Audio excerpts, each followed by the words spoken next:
Bonjour, la paracha qu'on lira Be'ezrat Hashem ce Shabbat, parashat Be'ar. Dans notre paracha, il y a une des mitzvot de la Torah qu'elle vient de nous renforcer dans la Emunah en Akadosh Baruch Hu et avoir confiance en Akadosh Baruch Hu concernant la Parnassa. C'est la mitzvah de Shemitah. La 7e année, il faut que la terre se repose, on ne fait pas travailler la terre. Alors là, l'homme il va se poser la question, Manochal Bashana Shevi'it. Alors si on n'a pas le droit de travailler la terre la 7e année, qu'est-ce qu'on mangera la 7e année? Au moment que la personne pose cette question, ça montre qu'il a un grave problème d'émouna, de croyance et de confiance en Akadosh Baruch Hu.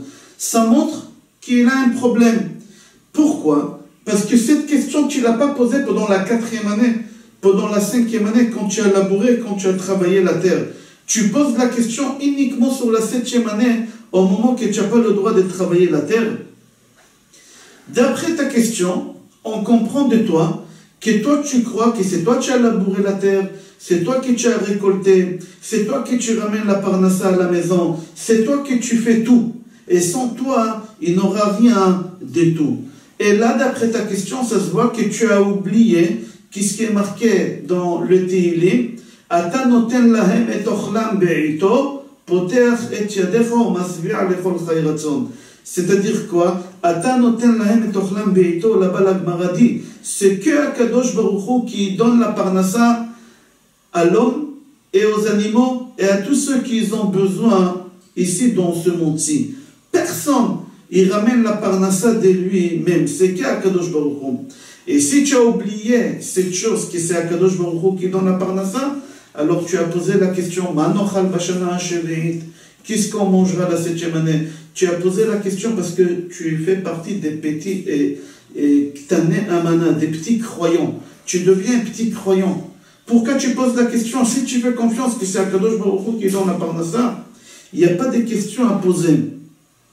C'est pour cela, dans la mitzvah qu'on a dans notre paracha de Shemitah, ça doit nous renforcer et nous mettre dans une situation qu'on sait que c'est Akadosh Baruch Hu, que c'est lui qui est dans la parnassa. C'est Akadosh Baruch Hu qui décide la quantité de la parnassa. C'est Akadosh Baruch Hu qui décide à quel moment la parnassa elle viendra. Et tu dois savoir que c'est pas toi que tu fais et tu fabriques et tu ramènes la parnassa. C'est Akadosh Baruch Hu lui-même. Et c'est Akadosh Baruch Hu qui décide la quantité de la parnassa. Tu peux faire des heures supplémentaires, tu peux faire tout ce que tu veux.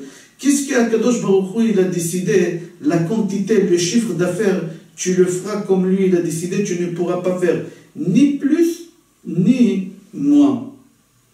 Et qu'est-ce qu'Akadosh Baruch Hu il a décrété sur toi? Tu l'auras. Il arrivera jusqu'à chez toi. Seulement, l'homme, il doit faire quelque chose, on appelle ça une ishtadlut. L'homme, il doit faire quelque chose et pour qu'Akadosh Baruch Hu il lui ramène la parnassa chez lui. Et c'est quoi le peu de choses que l'homme il doit faire? Alors là-bas, on répond, on dit que plus ta confiance et ta croyance en Hachem elle est forte, comme ça tu dois faire le moins possible le travail pour que la parnassa elle vienne. C'est-à-dire, plus tu es loin de la croyance, plus tu dois travailler pour que la parnassa elle vienne. Plus tu fais confiance et tu as la croyance que c'est Akadosh Baruch Hu, c'est lui qui est dans la parnassa, moins tu dois travailler pour ramener la parnassa.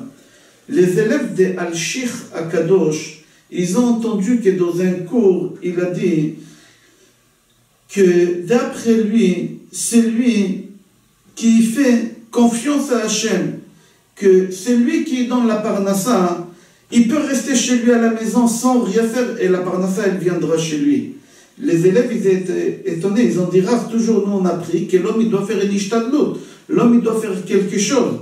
Il leur a dit si vous avez une grande confiance, même cette chose-là vous ne devez pas faire. Plus on est loin de la confiance, plus on doit travailler. Plus on est proche, moins on doit travailler. Et si on est très très proche, on est très très croyant, on n'a pas besoin de rien faire. Reste chez toi à la maison et la parnassa elle te tombera du ciel chez toi à la maison. Il y a un des élèves de Al-Shich Akadosh, c'était un juif simple, qui avait un âne qui avec lui il transportait des marchandises d'un endroit à l'autre pour les gens. Et lui, il avait tellement confiance que c'est Akadosh Baruch Hu, c'est lui qui donne la parnassa, il a décidé à partir de maintenant de ne plus travailler. Le lendemain matin, quand il a fini cette fila, il n'est pas rentré à la maison prendre l'âne et aller faire le transport. Il est resté au Beth Midrash à lire les Tehillim et à lire Shtaim Mikra ve'Echad Targum. Sa femme, elle attend 9h, 10h, midi, 1h. Sa femme, elle court au Beth Midrash, elle s'est inquiétée, qu'est-ce qu'il y a? Il a dit, j'ai décidé, je ne travaille plus. Mais tu es fou? Mais comment on va faire? Il lui a dit, le Rav, il a dit, si on a confiance très très forte, on n'a pas besoin de faire une ishtadut, on n'a pas besoin de rien faire. Pourquoi tu veux que je me fatigue pour amener la parnassa? Pourquoi? Si la parnassa, elle peut venir sans travailler. Ses enfants, ils l'ont supplié, papa, ne fais pas une chose pareille, tu nous mets en danger. Il leur a dit, mais ça va pas. Mais pourquoi vous voulez que j'aille travailler gratuitement? C'est Akadosh Baruch Hu, il donne tout. Il avait une confiance tellement forte qu'il n'a pas voulu. Ses enfants, ils lui ont dit après 5 et 6 jours qu'il n'y a rien qui tombe du ciel, ils lui ont dit, papa, alors au moins une seule chose. Prends ton âne et fais-le louer à quelqu'un qui travaille à ta place, quelques centimes qui vont rentrer pour acheter au moins le pain. Il était d'accord, il a loué l'âne à un goy. Et ce goy-là, il est parti travailler. Il faisait des transports. Un jour, il a trouvé un trésor. Il descendait dans le trou où il y a les trésors et il mettait sur l'âne. Il descendait, il mettait sur l'âne, il descendait. Il y a un moment qu'il a descendu, la terre elle a tremblé, il s'est enterré là-bas. Et l'âne il est resté comme ça avec toute la marchandise, toutes ces pièces d'or que le goy il a trouvé sur le dos de l'âne. Et l'âne il a commencé à avoir faim, soif. Et lui il connaît depuis des années une seule route, son patron. Et il est parti chez son patron. Et il arrive devant la porte et la femme de ce tzaddik-là, cet élève de Al-Shir HaKadosh, elle voit l'âne et elle sort pour voir qu'est-ce qu'il y a. Et elle voit le trésor, elle fait rentrer tout de suite l'âne. Elle et ses enfants, ils ont couru chez leur papa, chez son mari, pour lui dire le miracle qu'Akadosh Baruch Hu il a fait. Viens voir qu'est-ce qui se passe. Et là, il a vu la émouna qu'il avait en Akadosh Baruch Hu, comment Akadosh Baruch Hu il l'a enrichi. Les élèves de Al-Shir HaKadosh, ils ont parti demander à leur Rav, le Al-Shir HaKadosh, comment ça se fait? Un juif simple qui n'étudie pas la Torah toute la journée comme nous, qui nous on est à la yeshiva, et lui, il travaillait quand même à mi-temps, il étudiait à mi-temps. Comment ça se fait qu'il a eu une récompense comme ça sans rien faire? Il leur a dit parce que lui, il avait une emuna pshuta. Il avait une croyance simple,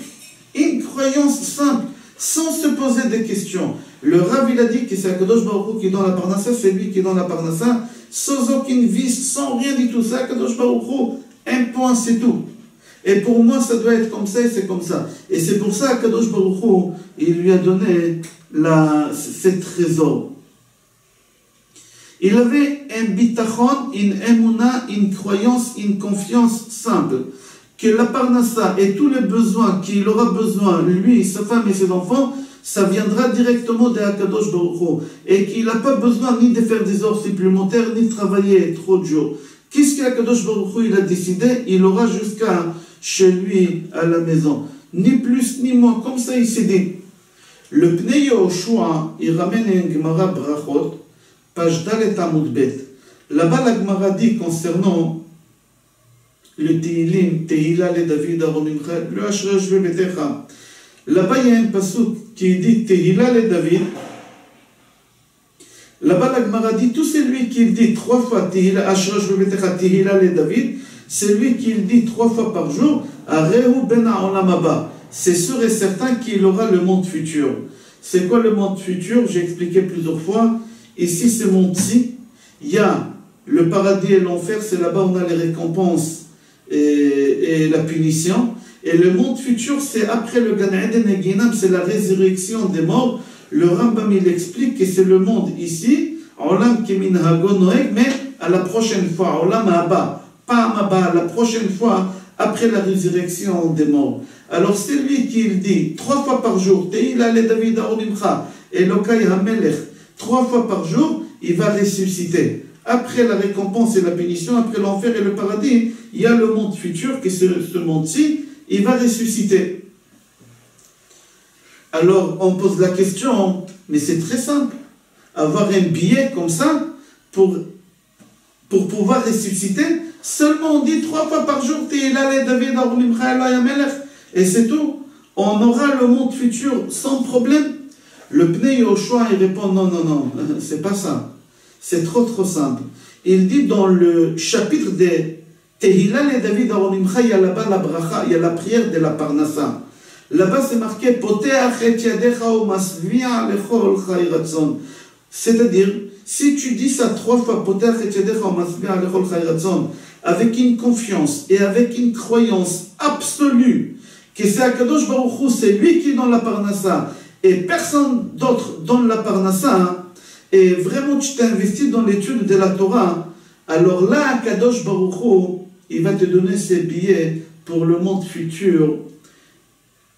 Et après que tu dis 3 fois par jour avec confiance que c'est lui qui donne la Parnassa et personne d'autre, alors tu auras le mérite de ressusciter, avoir une part dans le monde futur. C'est ça le billet de rentrée. Comme ça, le Pnei Yoshua a dit dans cette Gemara.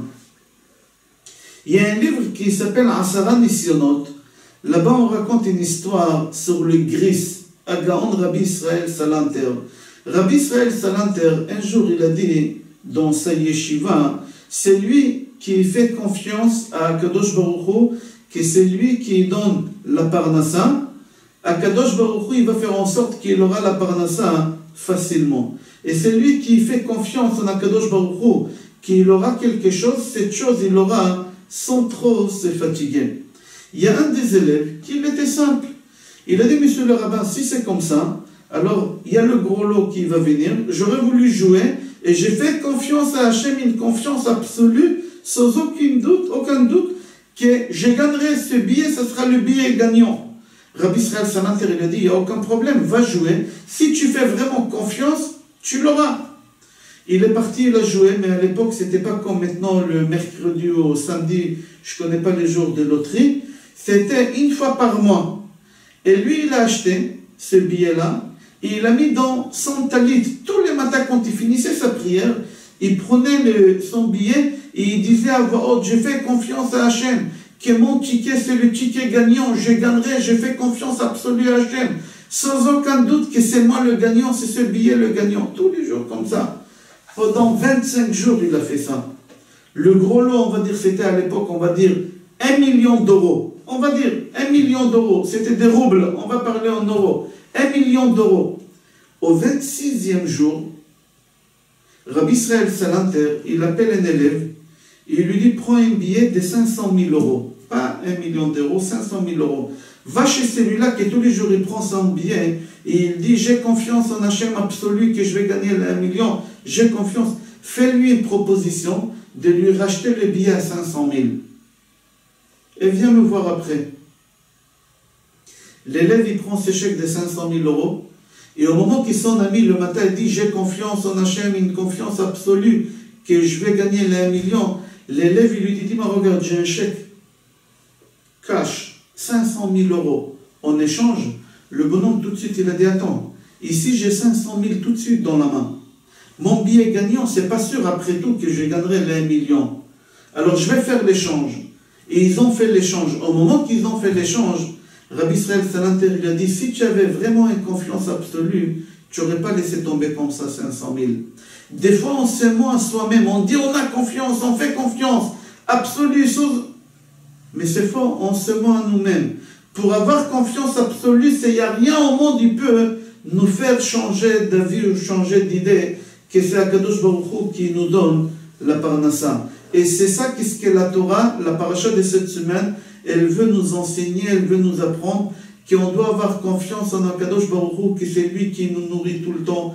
Et il va nous prouver ça, que la 7e année, on aura assez à manger en abondance. Et pour la 6e, et pour la 7e, et pour la 8e, pour la même quantité qu'on a récolté la 5e, la 4e, la 3e, la 2e et la 1re année. Comment c'est possible? On a récolté 1000 tonnes. Et là, la 6e année, on va récolter 1000 tonnes et on va consommer ces 1000 tonnes. Et la 6e, et la 7e, et la 8e. Comment c'est possible? Fais confiance. Rashi sur place dit ici dans notre paracha, Bracha ne'eset lo beme'av. Tu manges peu et tu es rassasié. Je vous souhaite bracha ve'atzlacha, Shabbat shalom et kol tov.